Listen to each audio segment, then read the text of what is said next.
എല്ലാവർക്കും നമസ്കാരം. അന്നയ്ക്ക് വണക്കം, തന്തയ്ക്ക് വണക്കം, ആശാനയ്ക്ക് വണക്കം, 18 സിദ്ധர்களுக்கு വണക്കം. അപ്പൊ ഇന്നത്തെ ഒരു വീഡിയോ എന്ന് പറയുന്നത്, മിക്ക ആൾക്കാർക്കും കൈകാലില് നീര് വരുന്നതായിട്ട് റിപ്പോർട്ടുകളുണ്ട്. അത് ദിവസങ്ങളോളം നിൽക്കുന്ന ഒരു നീരാണത്. അപ്പൊ അങ്ങനെ ഒരു നീര് നിൽക്കുമ്പോൾ നമ്മള് ചികിത്സകരോട് പോകുമ്പോൾ, എല്ലാവരും അല്ല, ചില ആൾക്കാരെ ഞാൻ പറയുന്നുള്ളൂ, പിന്നെ അവർ പറയും പിന്നെ അഡ്മിറ്റ് ആവണം, പിന്നെ അത് അവിടെ ടെസ്റ്റ് ചെയ്യണം, ഇവിടെ ടെസ്റ്റ് ചെയ്യണം, പിന്നെ ഹാർട്ടിൽ വെള്ളം കെട്ടി കിടപ്പുണ്ട്, അങ്ങനെയാണ് ഇങ്ങനെയാണ്, പിന്നെ ഹാർട്ട് ബ്ലോക്കായി, പിന്നെ ആൻജിയോഗ്രാം ചെയ്യണം, പിന്നെ അതിൻ്റെ പുറകെ വേറെ പലതും ഉണ്ട്. അപ്പോൾ ഇതിൻ്റെ ഒന്നും ആവശ്യമില്ല.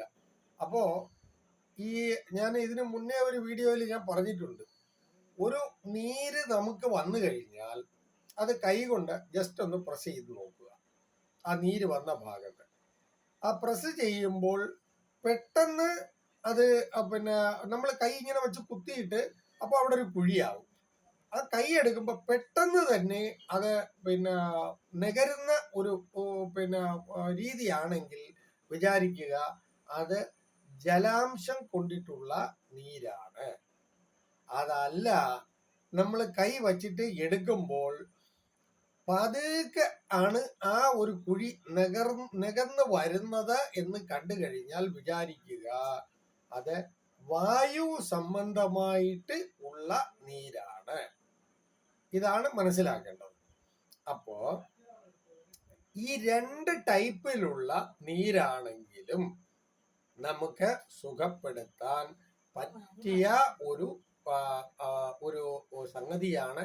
ഇതുവരെ ആരും പറയാത്ത ഒരു രഹസ്യമാക്കി വയ്ക്കപ്പെട്ട ഒരു സംഗതിയാണ് ഞാൻ ഇന്ന് പറയുന്നത്. ഓക്കെ, അപ്പോൾ എന്താ ചെയ്യേണ്ടത്? അതിനു മുന്നേ സ്ഥിരമായിട്ട് കാണുന്ന നമ്മുടെ വീഡിയോ ആദ്യമായിട്ട് കാണുന്ന പ്രേക്ഷകരാണെങ്കിൽ നമ്മുടെ വീഡിയോ സബ്സ്ക്രൈബ് ചെയ്ത് സൂക്ഷിക്കുക. അതുപോലെ തന്നെ ബന്ധുക്കൾക്കും സുഹൃത്തുക്കൾക്കും പകർന്നു കൊടുക്കുക. അതേപോലെ ലൈക്ക് ചെയ്ത് കമന്റ് ബോക്സിൽ നിങ്ങളുടെ സംശയങ്ങൾ രേഖപ്പെടുത്തുക.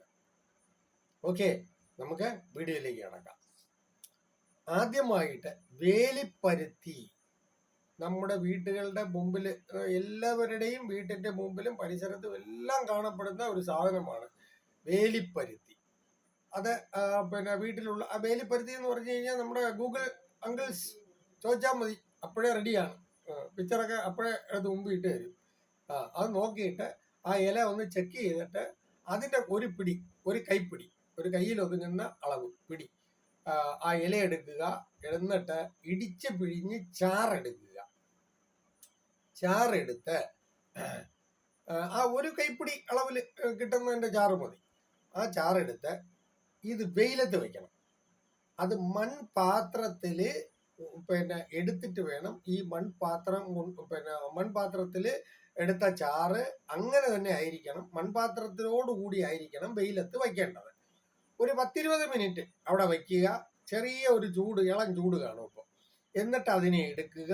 എടുത്തിട്ട് അതിൽ ലേശം ചുണ്ണാമ്പ്, നമ്മുടെ മുറുക്കാനൊക്കെ ഉപയോഗിക്കുന്ന ചുണ്ണാമ്പില്ലേ, ആ ചുണ്ണാമ്പ് ലേശം അതിൻ്റെ കൂടെ ചേർത്ത് നന്നായിട്ട് അതൊന്ന് അലിയിച്ചെടുക്കുക.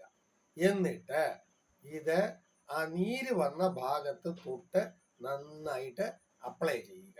നമ്മൾ പൂച്ചുമരുന്ന് ഇടുന്നത് പോലെ അപ്ലൈ ചെയ്തിട്ട് നന്നായിട്ട് അങ്ങ് ഇരിക്കുക.